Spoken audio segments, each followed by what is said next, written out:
यानंतर बघूया टॉप 9 बातम्या। सुरुवात करूया मुख्यमंत्र्यांनी विधानसभेमध्ये केलेल्या टोलेबाजीच्या बातम्यांपासून। माझं कुटुंब माझी जबाबदारी टेंडर सोयऱ्यांच्या घरी आणि जनतेनं फिरावं दारोदारी। चाहिए खर्चा निकालो मोर्चा काढणारे वर्षभरापूर्वी धारावीच्या मीटिंगला होते। मुख्यमंत्री शिंदेंचा शेरोशायरीतून उद्धव ठाकरेंवर हल्लाबोल। मातोश्री 1 ते मातोश्री 2 पर्यंतचा प्रवास अभिमानास्पद। मुख्यमंत्री शिंदेंचा उद्धव ठाकरेंना टोला। आदित्यराजाच्या कृपेनं वरुणराजानं टेंडरचा पाऊस पाडला। कपड्याचा दुकानदार ऑक्सिजन प्लांट कसा उभारतो? सर्व घोटाळे लवकरच पुराव्यांसह बाहेर येणार। मुख्यमंत्री शिंदेंचा हल्लाबोल। शिंदेंनी नाव घेतलेला रोमिन छेडा आधीपासूनच अटकेत। आर्थिक गुन्हे शाखेनं केली छेडाला अटक। ऑक्सिजन प्लांट घोटाळा प्रकरणामध्ये छेडाला 3 आठवड्यांपूर्वी अटक।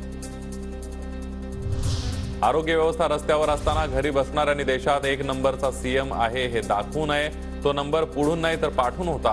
मुख्यमंत्री शिंदेंचा उद्धव ठाकरेंना टोला। टेंडर प्रकरणामध्ये महत्वाचं प्यादं रोमिन छेडा। रोमिनला 270 कोटींची 57 कंत्राटं दिली। मुंबई पालिकांमधील घोटाळ्यांवरून शिंदेंचा महाविकास आघाडीवर हल्लाबोल। आम्ही तिजोरी नाही तर रस्ते साफ करतो। बीएमसी घोटाळ्यावरून शिंदेंचा ठाकरेंना टोला। महाविकास आघाडीच्या काळामध्ये मराठा आरक्षण मंत्रिमंडळ उपसमितीचा अध्यक्ष मला होऊ दिलं नाही। साटलोट केलं आणि उद्धव ठाकरे आणि अशोक चव्हाणांनी मला डावललं।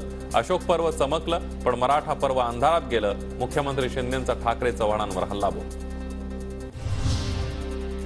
एकीकडे लोक मरत होते, दुसरीकडे पैसे खात होते। माझं कुटुंब माझी जबाबदारी टेंडर सोयऱ्यांच्या घरी जनतेनं फिरावं दारोदारी। मुख्यमंत्री शिंदेंची टोलेबाजी।